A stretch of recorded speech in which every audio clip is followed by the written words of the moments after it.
ये बताइए कि जो दूसरा इल्ज़ाम है कि आपने उस बच्चे के ऊपर बेजा तशद्दुद किया, उसको मारा, उसको पीटा, उससे आपने हाथ खड़े करवा के, कभी उसे अकड़ू बैठा के क्या-क्या करवाते रहे। ये दुरुस्त इल्ज़ाम है? देखिए, मेरे चेहरे पे जो मुस्कुराहट है, ये भी इस बात की गम्माज़ है कि हमने तशद्दुद नहीं किया। देखिए, एक ओवर ईट कौम का ओवर ईट बच्चा जब हमारे पास आया था, ओवर ईट? मतलब हम खाते बड़ा है ना एज़ कौम, हम ओवरवेट कहिए खुश ना, खुराक हैं। ओवरवेट बच्चा। चलें हाँ, वही कर लेते हैं कि खाती-पीती कौम का ओवरवेट बच्चा हमारे पास जब 100 दिन पहले आया था, तो उसका उसका वज़न था 100 किलो। 100 हमने किलो। उसकी उठक-बैठक कराई, उसे एक्सरसाइज़ें करवाई हैं, दंड-बैठक उसके करवाए हैं, उसे रनिंग करवाई है, उससे हर वो काम करवाया है कि जिससे उसका पसीना निकले, उसे स्वेटिंग हो और उसके जिस्मानी लिहाज से बेहतरी की तरफ जो है उसका शेप जाए। और जब वो गया, देखिए माशाल्लाह, वो 80 किलो का वापस गया है, 20 किलो हमने कम किया है। और ये वो 20 किलो है जिसके लिए आपसे लोग लाखों रुपए जो हैं वो बटोर लेते हैं एक्सरसाइज करवा के। और जहाँ तक आपने तशद्दुद की बात की, जिस्मानी रिमांड हमने बिल्कुल लिया था, जिस्मानी दिश रिमांड हमने लिया, लेकिन हमने कभी भी हाथ नहीं लगाया, ना मैंने लगाया है और ना मेरे मातहतों ने लगाया। सो हमने पढ़ा लिखा जो है वो रिमांड लिया था। ये पढ़ा-लिखा रिमांड क्या टर्म है? मैंने पहली दफ़ा सुनी है। अच्छा, पढ़ा लिखा ऐसे है कि जैसे ज़हनी तौर पे उसको थोड़ा-सा टॉर्चर करना, कि उससे पूछ लेना, यार तुम्हारा जो है वो पासवर्ड क्या है? तो पासवर्ड की तरफ उसका जब ध्यान जाएगा, वो सोचेगा यार पासवर्ड मैंने दे दिया, जो चीज़ इन्हें चाहिए उसके अलावा भी मेरी कोई ऐसी बैड चीज़ें इनके हाथ लग सकती हैं, कोई ऐसे राज़ लग सकते हैं, तो उस डर से वो टेंशन में सोचना शुरू कर देगा। एक इज़्तिराबी कैफ़ियत उसकी जो है वो हो जाएगी। दूसरा फिर हम उसको ये कहते थे मुश्किल चीज़ें, जैसे चलो जी ये बताओ कि 2 square is b is equal to plus minus divided by multiply by sum of the practicals equations, multiply narrow down the x file and multiply minus divide is equal to क्या आंसर आ रहा है। तो वो उस पे सोचता था, वो परेशान हो जाता था, एक फिर वो टेंशन होती थी उसे। फिर हम उससे कहते थे और बड़ा तमीज़ से हम कहते थे कि चलो डकी भाई 32.5 का पहाड़ा आप सुना के बताओ। तो वो उसको नहीं आता था, वो फँस जाता। तो इस किस्म की जो है वो तशद्दुद हम करते थे पढ़ा लिखा। हमने हाथ नहीं लगाया, ना मैंने, ना मेरे मातहतों ने हाथ लगाया। अच्छा, तो ये बताइए कि वो जो डकी भाई की बिलॉन्गिंग्स थी, उनके लैपटॉप्स, उनके मोबाइल्स, बाकी चीज़ें, उनका क्या बना?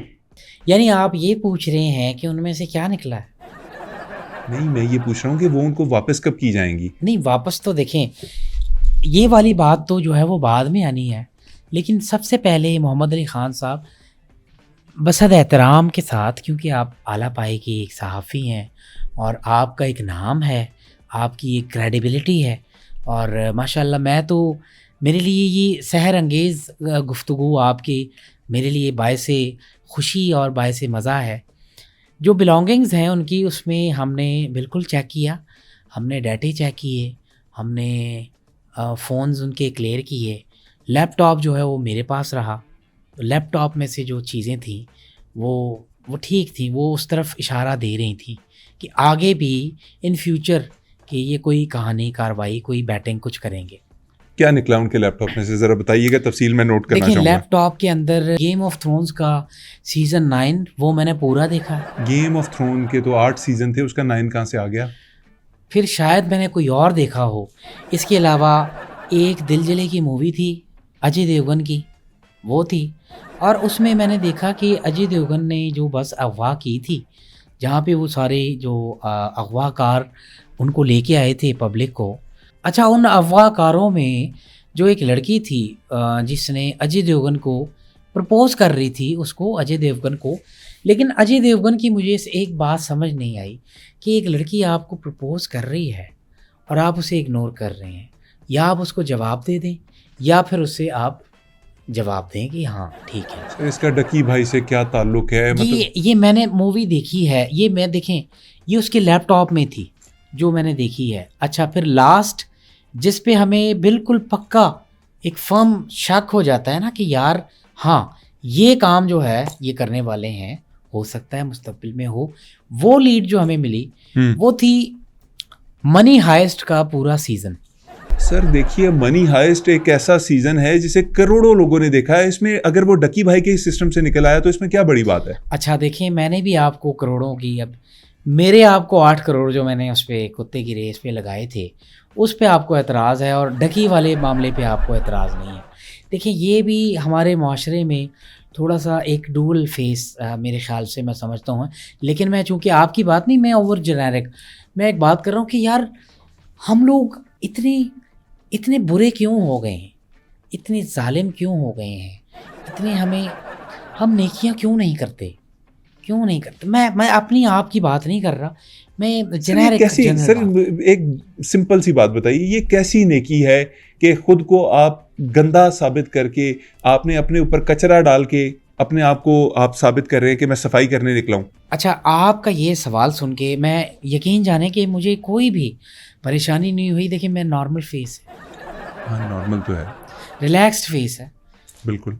मैं इसलिए परेशान नहीं हो रहा। मैंने आपको मिसाल देनी है, वैक्यूम आपने देखा है वैक्यूम क्लीनर मैंने देखा है, जो कचरा साफ करता है, घर में जो गर्दो गुबार साफ करने के होता लिए है, सब। जब वो वैक्यूम साफ कर रहा होता है वो अंदर से भर जाता है, वो क्या हो जाता है, घर साफ हो जाता है, वो गंदा वो हो जाता गंदा है। हो जाता है। सेम इसी तरह मैंने इस गंदगी को साफ करने के लिए अगर थोड़ी बहुत मेरे हाथ पे गंद लग गया है तो वो तो लगेगा। ये ऐसे नहीं हो सकता आप साफ कर रहे हो और आपके हाथ जो है वो गंदे ना हो। सर वैक्यूम क्लीनर एक मशीन है, आप उसकी अपने साथ एग्जांपल दे। मैं भी एक मशीन हूँ, मैंने यकीन जाने एज ह्यूमन कभी भी जॉब नहीं की, मैंने दिन रात मशीन की तरह ही काम किया है और 2-3 दफ़ा मेरे सेल भी ख़त्म हुए हैं। अच्छा सर, जब भी कोई वाकया होता है तो बहुत सी थीरीज जन्म लेती हैं। एक थीरी ये है कि डकी भाई ने एक इंटरव्यू में कहा कि आपकी 3 पसंदीदा शख्सियात कौन है, तो उसने एक नाम इमरान खान का लिया था। अब लोग ये कह रहे हैं कि आपने उन्हें प्लांटेड ऑफिसर होके गिरफ्तार इसलिए किया कि वो इमरान खान को सपोर्ट करते थे। इस बात में कितनी सच्चाई है? ना ना ना, ऐसा देखिए, मैं बिल्कुल इससे डिसएग्री करूँगा। ये बिल्कुल नहीं है, ये लोगों की अपनी राय है। मैं आप अगर बड़ी बात करते हैं, ऐसा कुछ मैंने खुद जो है वो अप्रूव किया, मैंने रिसर्च की, उसके बाद मैंने खुद ही अपने तय मैंने ये मामला किया है। इसमें कोई जो है वो इंतकामी कार्रवाई वाली बात नहीं। जहाँ तक खान साहब की बात है, तो खान साहब को मैं लाइक करता हूँ बिल्कुल। खान साहब ने 92 का वर्ल्ड कप और 2000 जो है वो 18 का इलेक्शन बहुत आला खेला था। मैं ख़ुद इस चीज़ का मुतरफ़ हूँ, तो इस चीज़ को इससे जोड़ना मेरे ख़्याल से ये नहीं बनता।